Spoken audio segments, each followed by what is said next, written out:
In a world where stage dives, bat-biting, and bone-crushing guitar riffs define a legacy, what if I told you that the Prince of Darkness himself, Ozzy Osbourne, harbored musical obsessions that would make even the most devoted metalheads drop their jaws? We're not just talking about casual fandom. Here we're diving into bizarre personal fantasies, emotional breakdowns, and genre-defying admiration that left the rock world speechless. This isn't about the iconic growls on stage or the bone-rattling solos of Black Sabbath. This is about the unexpected, almost scandalous revelations hiding behind Ozzy's dark persona. Behind those smeared black eyeliner eyes and twisted stage, antics is a man whose musical taste ranges far beyond what the heavy metal purists ever dared to imagine. Picture this: emotional fixation so deep that he fantasized about Paul McCartney marrying his sister. Alliances so volatile they nearly detonated friendships, moments where Ozzy's praise for unlikely bands sent shockwaves through the metal community. These weren't just influences, these were obsessions that molded his voice, cracked open his songwriting style, and rewired the very foundation of his musical soul. The myth of the madman is about to be peeled back to reveal something far more human, more complex, and yes, more shocking than anyone ever expected. Because today, we're counting down the 6 bands that Ozzy Osbourne loved the most, not just liked, but truly admired in ways that shaped the arc of his career and shook the world of rock to its core. From punk rock betrayals to near replacements, and subway encounters that rewrote history, each revelation in this countdown is more explosive than the last. And if you think you've already guessed number 1, think again. It's a band so seemingly opposite Ozzy's entire persona that when you hear it, you'll question everything you thought you knew about the godfather of heavy metal. Buckle up. Because what you're about to hear will redefine your image of Ozzy Osbourne forever. Asterisk: when Ozzy Osbourne publicly declared Green Day as one of his favorite hard rock bands, the heavy metal community practically imploded in disbelief, their collective reaction resembling more of a betrayal than a surprise. After all, how could the same man who defined the sound of doom and despair with Black Sabbath suddenly align himself with a California pop-punk trio known for catchy hooks and teenage rebellion? This bombshell hit like a sucker punch to the gut of die-hard fans, igniting forum wars, hate threads, and furious debates across the metal scene. Critics and purists saw it as heresy accusations of selling out flooded online spaces, while longtime followers questioned whether the Prince of Darkness had finally lost his edge. But for Ozzy, the admiration ran deeper than simple appreciation. According to insiders, he saw something in Green Day that reminded him of Sabbath's origins: raw defiance, working-class energy, and a middle finger to the establishment. The way Billy Joe Armstrong and his bandmates preserved punk's gritty roots while becoming global chart toppers fascinated Ozzy. To him, they weren't just catchy, they were dangerous in their own way, wielding sarcasm, politics, and distortion.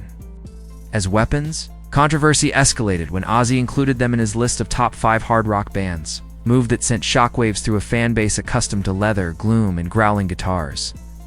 The very idea of Green Day sharing a pedestal with the likes of Judas Priest or Motörhead was enough to make traditionalists foam at the mouth. But Ozzy didn't care, because what he saw in them was authenticity. He reportedly admired their ability to stay true to their punk ethos while navigating the pressures of mainstream success, something he himself had wrestled with for decades. He likened their energy to Black Sabbath's early days, when they too were dismissed by critics and feared by parents. Ozzy saw Green Day as rebels, not pop stars, and that perspective reshaped his musical compass. Some argue that this punk fascination even bled into his own later work, subtly softening his sound for a broader audience. Did this admiration steer his post-Sabbath career into more radio-friendly terrain? The debate still rages. But regardless of where you stand, one thing is undeniable: Ozzy's love for Green Day revealed a startling truth.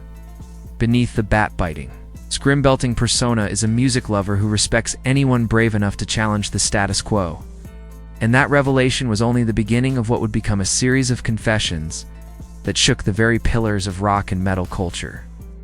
Because if Green Day made fans question Ozzy's loyalty, the next band on this list nearly redefined His entire relationship with rebellion, pain, and what it meant to truly connect through music.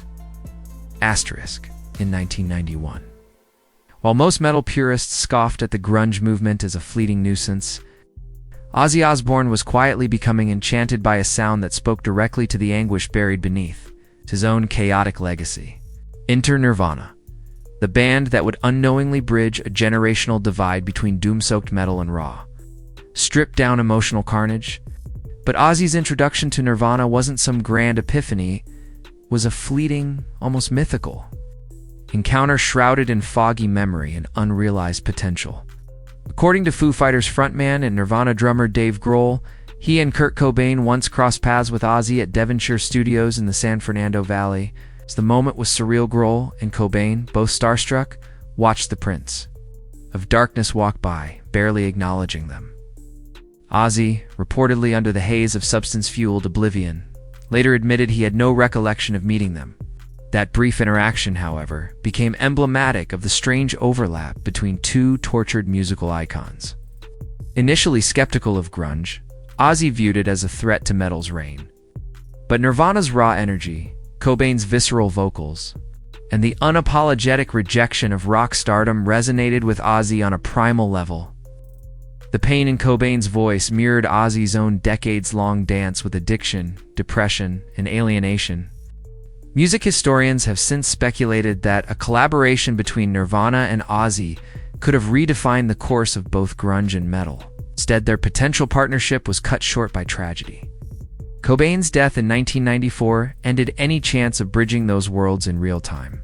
What remained was a mutual shadow, two artists drenched in fame, haunted by their demons, and revered for redefining music through their vulnerability. While they never created together, the connection between Ozzy and Nirvana endures as one of rock's most heartbreaking what-ifs. A reminder that even legends sometimes pass like ships in the night, leaving behind only echoes of what could have been. If Nirvana represented a lost connection, Motörhead embodied a combustible partnership that nearly detonated the studio on Ozzy's career entirely. In 1991, during the troubled recording sessions for his No More Tears album, Ozzy found himself creatively stuck. Frustrated by the lack of memorable hooks and direction, the Prince of Darkness turned to a fellow outlaw, Lemmy Kilmister. What followed was not just a collaboration, but a collision of egos, whiskey, and unfiltered brilliance. Lemmy didn't merely help.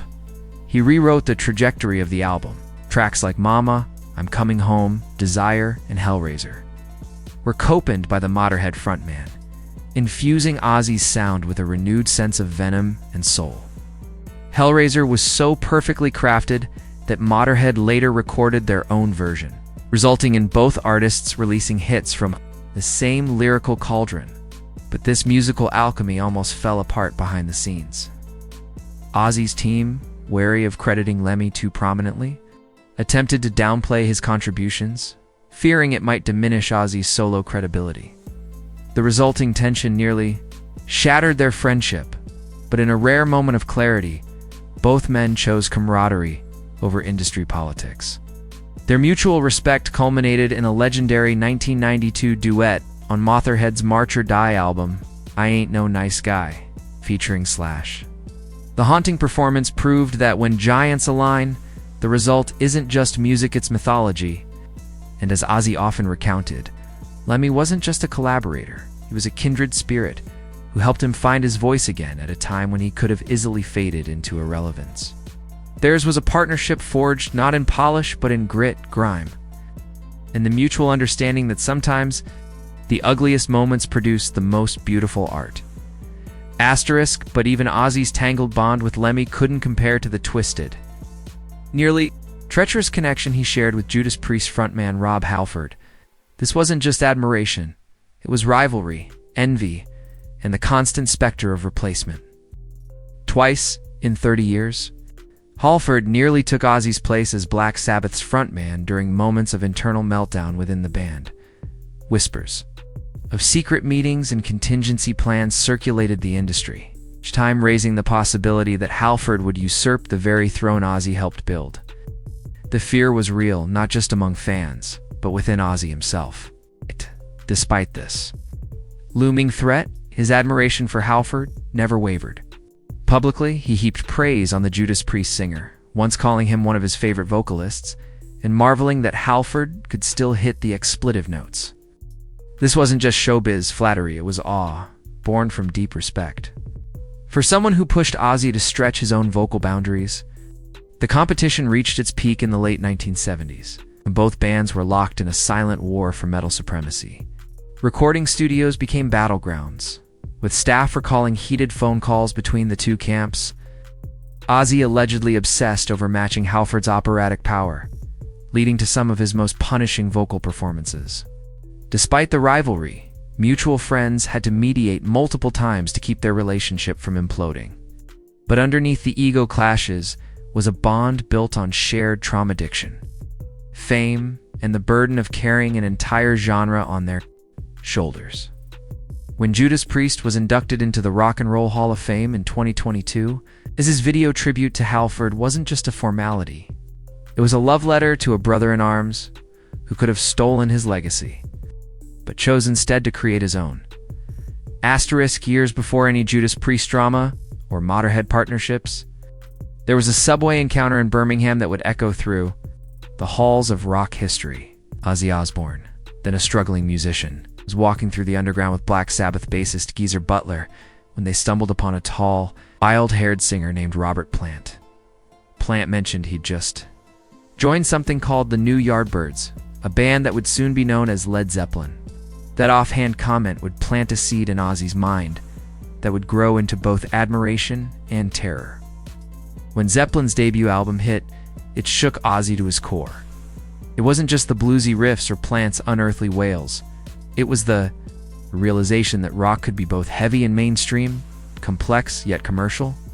Industry insiders say that hearing Led Zeppelin I was the moment Sabbath decided to go darker, louder, and more unrelenting to differentiate themselves and survive. But beneath the inspiration lurked a shadow of intimidation. Plant's soaring vocals and effortless charisma haunted Ozzy, allegedly driving him to exaggerate his stage persona into the theatrical demonic figure we know today. While Zeppelin shaped his sonic goals, they also forced him to confront his limitations and to transcend them. Ozzy has repeatedly admitted that Zeppelin's first two albums changed his life and voice permanently. It's a rare admission from someone so iconic that fear of being overshadowed by greatness was the fire that forged his legend. And yet, that subway meeting remains one of the most unassuming origins of a musical revolution. Reminder that even legends have idols, and sometimes the biggest bang starts with the quietest spark. But none of Ozzy's musical fixations comes close to the obsession. He holds for the Beatles a devotion so deep, it borders on emotional possession. Forget biting bats and stage chaos.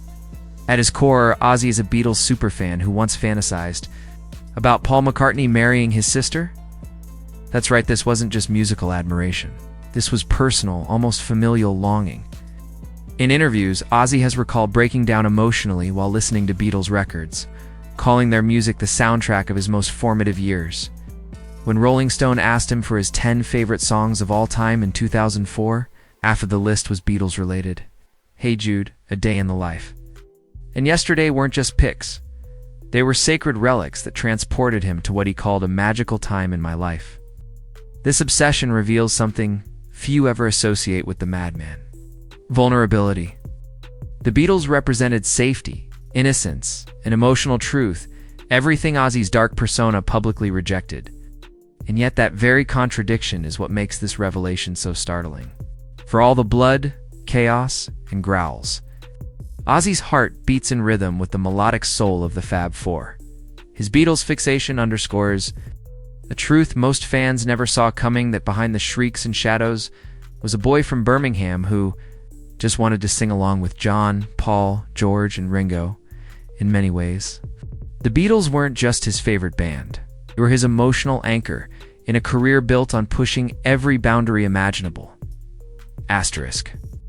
So as we unravel the myth of Ozzy Osbourne, one snarling scream, one subway meeting, one controversial praise, at a time we begin to see not just the Prince of Darkness, but the vulnerable, haunted, and surprisingly tender soul behind the leather and eyeliner.